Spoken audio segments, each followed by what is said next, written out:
어린 시절 나는 시골에서 자랐다. 도시의 화려한 불빛과 달리 밤만 되면 어둠이 집어삼킨 듯한 곳이었다.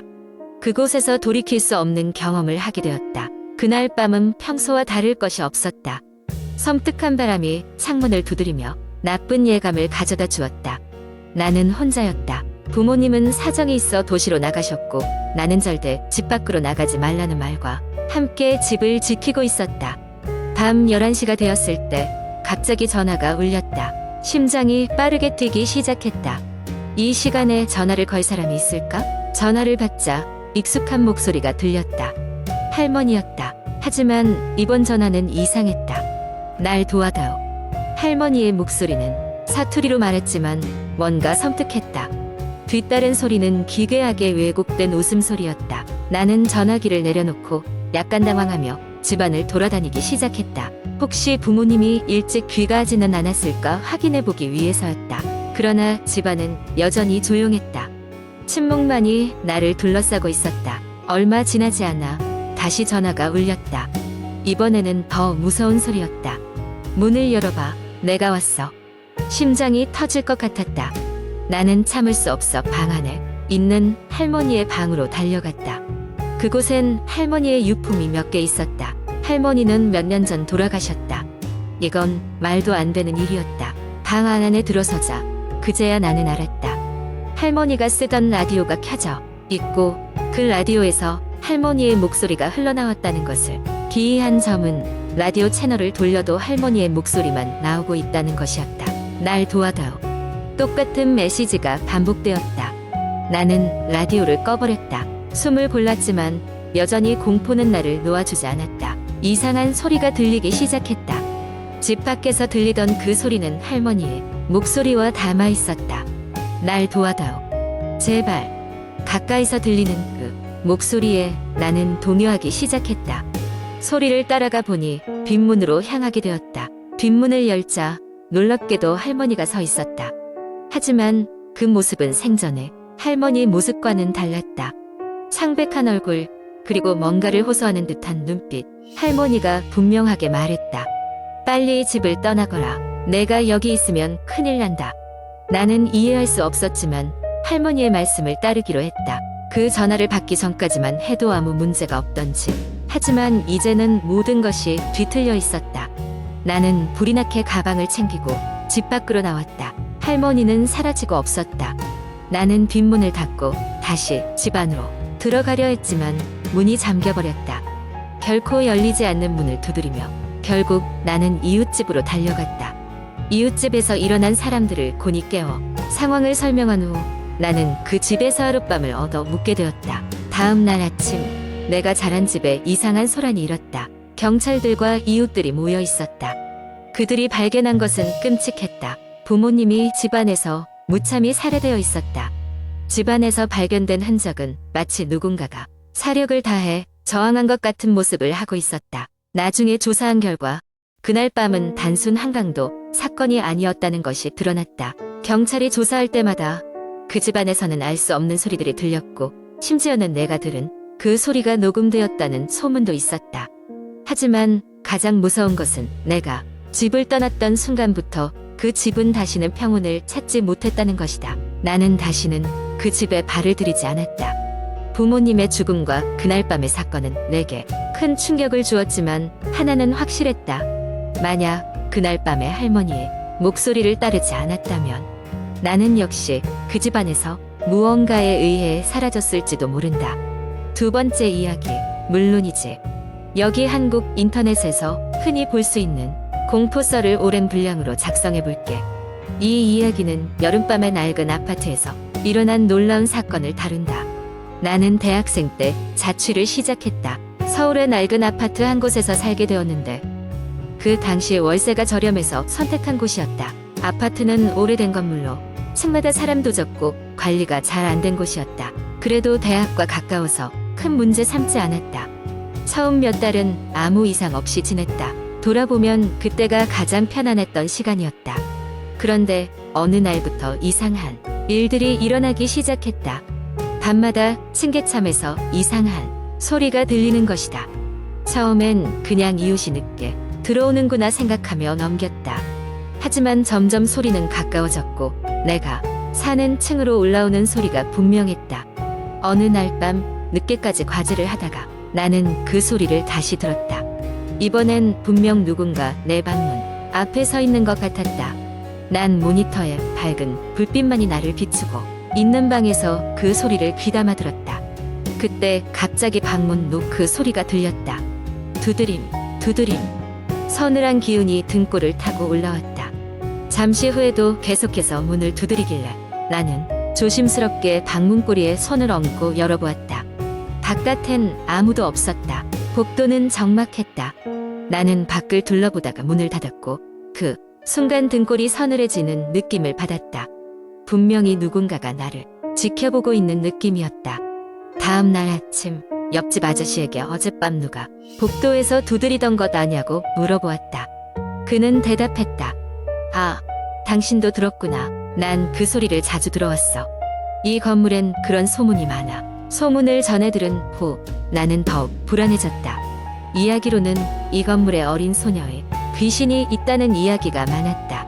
몇 년 전 이 아파트에서 사망 사건이 발생했는데 소녀가 계단에서 굴러떨어져 사망했다고 한다. 그녀의 영혼이 아직도 이곳을 떠돌고 있다는 이야기였다. 하루는 밤 늦게 친구들이 내 방에서 술을 마시고 있었다. 분위기는 좋았다. 그러다 한 친구가 밖에서 이상한 소리를 들었다며 우리 모두를 밖으로 나가게 했다. 복도는 어둡고 서늘했다. 우리는 귀를 기울였다. 그때 갑자기 저쪽 계단에서 하얀 형체가 보인 듯 했다. 모두가 무서움에 질려 그 방으로 도망쳤고 문을 잠갔다. 우리의 가슴은 쿵쾅대었고 아무도 말을 하지 못했다. 우리는 그날 밤을 거의 뜬 눈으로 지새웠다. 다음 날 아침 난 대학에서 과제 제출일을 미루고 아파트를 나가기로 결심했다. 그 후로도 계속 낡은 아파트에 대해 들리는 소문들이 많았다. 나는 그 경험을 다른 사람들에게 이야기했지만 대부분 미심쩍어했다. 그러나 몇몇 사람들은 나와 비슷한 경험을 했다고 했다. 지금도 그 아파트는 여전히 존재한다. 그리고 그곳에 사는 사람들은 가끔씩 밤마다 들려오는 두드림 소리와 하얀 형체를 목격하며 서늘한 밤을 보내고 있다. 많은 이들이 그 아파트를 피하지만 값싼 임대료 때문에 신입 입주자들은 계속해서 들어오고 있다. 하지만 나는 절대 그곳으로 돌아가고 싶지 않다. 아직도 그날 밤의 서늘한 기운과 하얀 형체의 기억이 생생하기 때문이다. 세 번째 이야기 며칠 전 나는 친구들과 함께 시골로 여행을 갔다. 이곳은 내가 어릴 적 자주 방문하던 할머니 댁 근처였다. 그곳에는 오랜만에 방문한 것을 기념의 분위기 있는 캠프파이어를 해보기로 했다. 해가 지고 어둠이 밀려오자 마을의 모든 집들은 일찌감치 문을 닫고 조용해졌다. 그때 우리는 무언가 특별한 것을 찾고 싶었다. 친구 중 한 명이 입버릇처럼 말하던 저주받은 폐가에 가보자는 제안을 했다. 그곳은 우리가 어릴 적부터 수없이 듣던 장소였다. 폐가는 산중턱에 자리하고 있어 금세 찾아가기 어려웠다지만 우리는 이 기회를 놓치고 싶지 않았다. 친구 중 한 명 민수가 나서서 제안했다. 그 폐가 말야. 그곳에서 많은 사람들이 이상한 일을 겪었대. 특히나 밤에 우리도 직접 가보지 않을래? 나를 비롯한 나머지 여러 명은 처음에는 망설였다. 하지만 이내 서로를 추켜 세우며 탐험의 결심을 굳혔다. 캠프파이어 주위에서 알코올의 힘도 조금 빌린 터라 어두운 산길 속으로 발걸음을 옮길 용기가 생겼다. 우리는 손전등을 켜고 산길을 따라 올라갔다. 걷는 동안에도 자연스럽게 공포 이야기를 하며 우리를 겁주기 시작했다. 그중 하나는 읍내에서 일어난 실종 사건이었다. 사라진 사람들은 마지막으로 그 폐가 근처에서 본 사람들이었다는 소문이 돌았다. 이런 이야기들은 우리를 더욱 겁나게 했다. 폐가 근처에 도착하자 우리는 그 장소가 주는 기이한 분위기를 느꼈다. 월광에 비친 폐가는 실루엣으로만 보였는데 그 자체로 음산하고 기괴했다. 낡고 무너져 내린 벽들, 창문의 유리는 모두 산산조각나 있었고 마당에는 키 큰 잡초들이 무성하게 자라 있었다.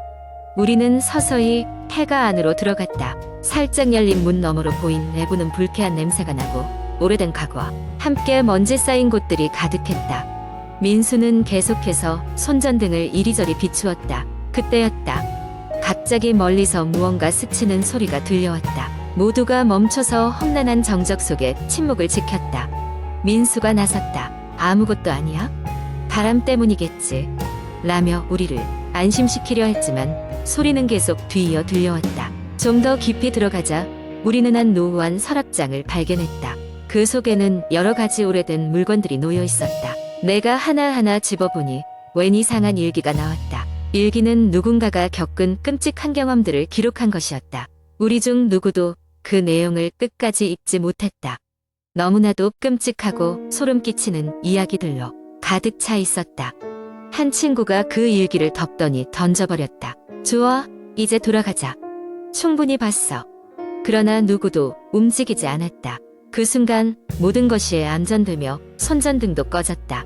깜깜한 어둠 속에서 야릇한 웃음소리가 들렸다. 놀란 우리는 급하게 손전등을 켰다.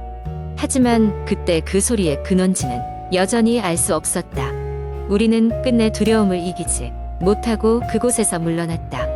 돌아오는 길 내내 속삭여지던 불속, 튀어나오는 소리와 어둠 속에서 내리쬐는 시선에 끊임없이 귀를 기울여야 했다. 다행히도 우리는 무사히 캠프파이어 자리에 도착했지만 모두 지친 표정이었다. 그리고 그날 밤 늦도록 아무도 잠들 수 없었다. 그 후 몇 주간 나는 갑작스러운 불면증에 시달렸다. 어느 날 밤 잠결에 무심코 창밖을 본 순간 폐가를 둘러싼 끔찍했던 그 기억이 떠올랐다. 창밖에는 어슴푸레한 그림자가 서성거렸다. 두려움을 이기지 못한 채 창문을 닫고 불을 모두 켰다. 그날 밤도 나는 잠들지 못했다. 시간이 지나면서 우리 모두는 그 경험을 잊으려 노력했지만 한 친구는 달랐다.